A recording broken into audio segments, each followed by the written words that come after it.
Gus Rip, menarik lagi nih, nyambung terus dan kayaknya TikToknya cakep nih. Ih, ngeri. Bukan TikTok ya, Toktek. Toktek. Kalau TikTok merek. Kita udah melakukan segala hal ikhtiar-ikhtiar langit. Nah, perlu juga kita punya trik nih, ngelihat kesempatan. Nah, kembali ke senior nih, ngelihat kesempatannya udah bukan lagi pakai mata ini ya, mata zohir, tapi basiroh. masih basiroh, tapi bukan mata kaki. Udah mata dah. Kira-kira ini yang harus saya jalanin nih. Udah kepikiran nih, bukan hanya dari penglihatan secara peluang ya, tetapi ini kelihatan yang mungkin saya akan jalankan tadi, kembali kepada keberkahan bisnis tadi. Gimana triknya? Tipsnya yang selama ini dilakukan untuk melihat kesempatan. Belajar dari Dapur Leha Jakarta. Luar biasa. Belajar dari Dapur Lehanya nih. Luar biasa. Iya, begitulah Bang Wannabe ya. Jadi punya ini baru nih. Justru itu kuat itu. Icon lagi. Wannabe. Jadi semua sudah mafhum bahwa kita ini sekarang ada di era pandemi ini. Ya. Semua sudah mengetahui bahwa our brand is crisis. Wah, pokoknya crisis gitu kan. Ya udah emang begitu adanya, semua juga ini global gitu kan. Tapi ya tadi ujung-ujungnya itu, kalau kita sudah punya satu center point, sudah punya segala tools ya. Artinya ingat bahwa kita itu tidak berharap kepada manusia, kan? Banyak kecewa, gitu kan? Banyak di PHK, banyak yang segala macam. Inti dari Ustadz Latif itu yarjullah ya, hanya berharap kepada Allah, gitu kan? Kita ini hanya pion-pion saja, gitu kan? Jadi peluang-peluang itu akan muncul tanpa kita sadari juga. Kadang-kadang kita nggak mikir ke situ, tiba-tiba, ceruk aja gitu kan? Nah, ini ada satu kisah yang menarik. Suatu hari saya punya program karena our brand is crisis nih. Jadi ya semua tidak ada jual beli, semua trading, semua apapun juga drop. Mau dibilang online pun juga sama. Saya survei ke beberapa tempat, apalagi saya lagi di bisnis restoran. Itu namanya GoFood apa itu juga drop hampir 70-60% semua. Yang tadinya 500 misalnya dari online, itu bisa tinggal 100.000, 40.000 malahan. Itu dahsyatnya tuh kan, dampak dari krisis ini. Nah, yang saya alami itu di dalam krisis itu ya salah satunya itu tergeraklah gitu kan. Sebenarnya bukan kita yang menggerakkan, Allah lah kita yakin. Karena konsepnya itu sebenarnya sederhana, bukan sederhana ya. Kalau udah sampai, ya saya juga belum nyampe, cuma lagi belajar. Setelah merenungi semua kejadian-kejadian dalam kehidupan, tuh, kalau kita sudah disuruhnya, kuncinya disuruhnya nih. Enggak, Gus, kamu sekarang lakon lu, Dapur Leha Jakarta urusin kuliner. Udah saya sadari dulu, di mana saya berada. Dulu saya bisa latar belakang di kantor, pernah jadi orang sukses misalnya gitu kan, dalam segi manajer, marketing di 2 perusahaan besar internasional. Saya pernah bekerja di Inggris, maksudnya bukan di Inggris, kerja di sana.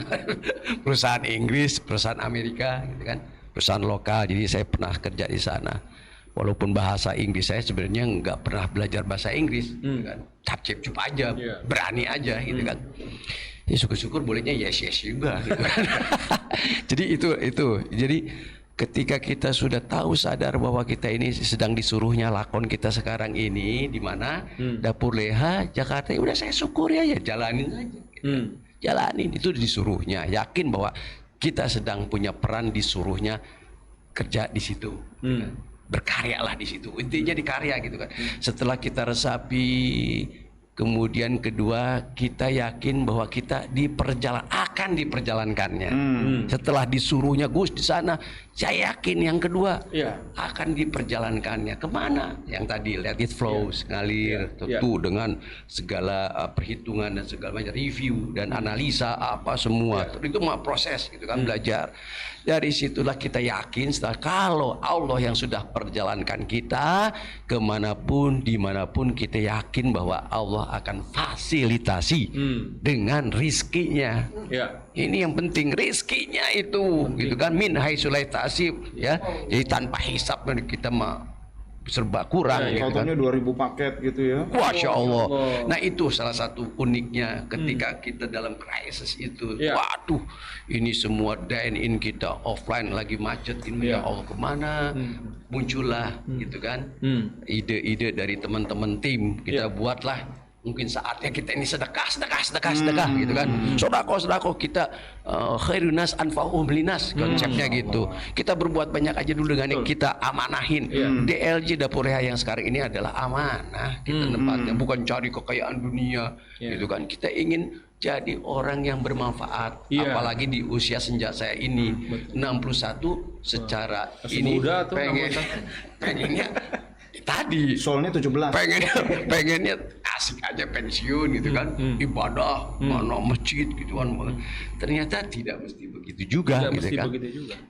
Usia boleh tua tapi semangat harus tetap muda. Harus ibadah dengan kreatif, bukan hanya ibadah ritual saja gitu kan.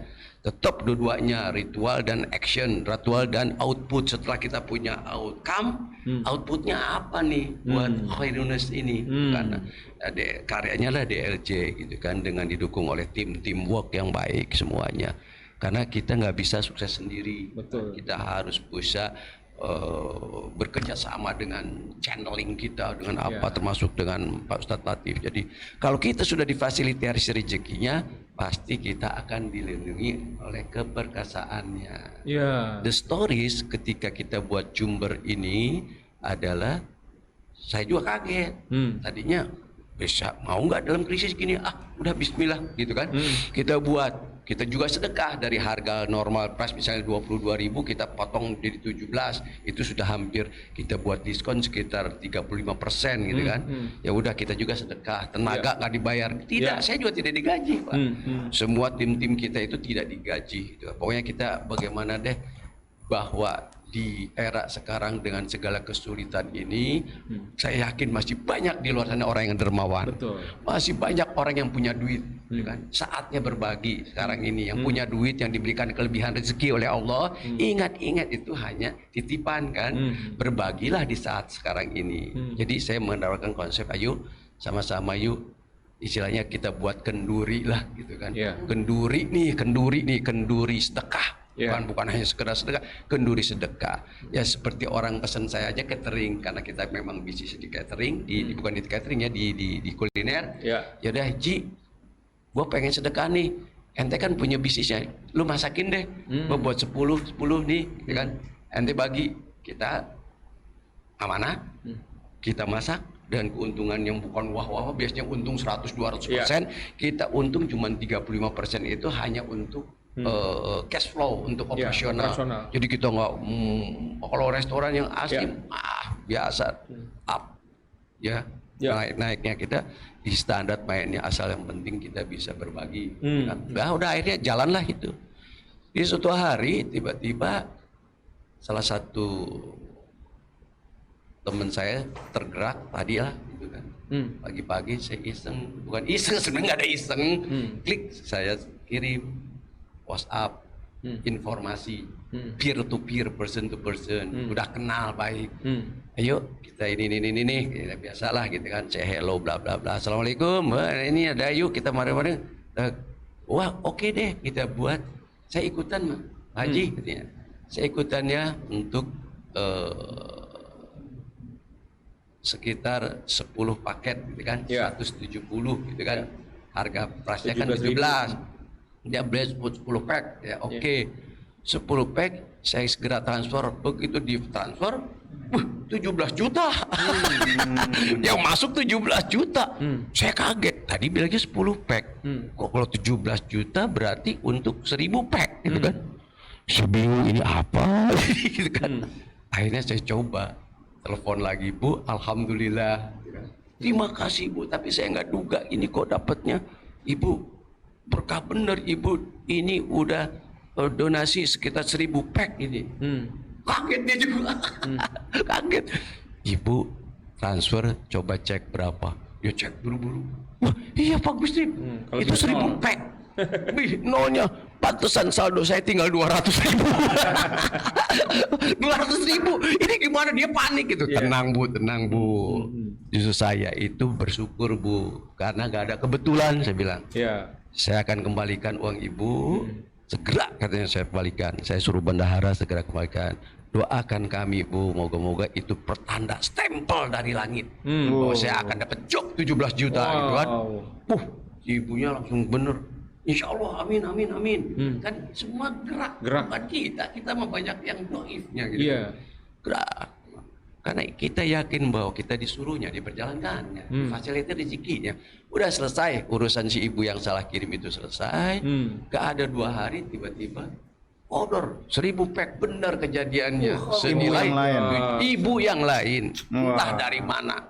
17.000 kali 1000 pack, 17 juta. Amanah, tapi kita lihat ini amanah. Jadi bukan di luar apa-apa. Ini adalah dalam keadaan krisis kita ngandelin cash flow susah di mana-mana. Dari mana gitu kan? Ini kita lihat dari segi inilah kenduri, masih banyak orang-orang yang punya social entrepreneurship, kedermawanan entrepreneur ini yang masih ada. Jadi masih banyak orang-orang dermawan, punya uang, masih mau dan amanah, trust lagi amanah. Ini adalah amanah semua. Harus saya bisa pegang dengan timnya. Saya tidak sendiri, ada tim-tim saya, juru masaknya yang luar biasa, Sri Kandi tanpa lelah, tanpa capek. Karena yang namanya sukses itu satu, ya jangan mengeluh capek. Kalau kita ngeluh capek, uring-uringan ngeluh, susah lah. Kalau di manajemen saya dulu kantor, manusia kardus lu katanya. Manusia kardus. Jadi rebahanlah kita. Sesaat rebahan. Ya apalagi sekarang banyak rebahan. Tapi ingat, kita harus berjuang menjadi agen perubahan tanpa lelah, tanpa capek. Kalau bisa sampai akhir hayat kita menjadi agen perubahan. Kalau agen minyak tanah banyak. Ya Allah. Syukur. Agen telur juga banyak. Begitulah. Alhamdulillah luar biasa. Amin ya Allah. Kurang lebih begitu. Intinya perlunya kita memancing pintu langit untuk terbuka besar. Mungkin terbuka hari ini, tetapi belum terbuka besar. Tadi karena pintu langit juga berbanding lurus dengan dampak atau efek kita sudah bantu berapa orang, sudah bisa memberikan dampak tadi manfaat ke beberapa orang. Nah di situ juga menyesuaikan diri pintu langit untuk terbuka. Saya lihat dari cerita Gus Rif tadi lebih ke sana ya. Oke,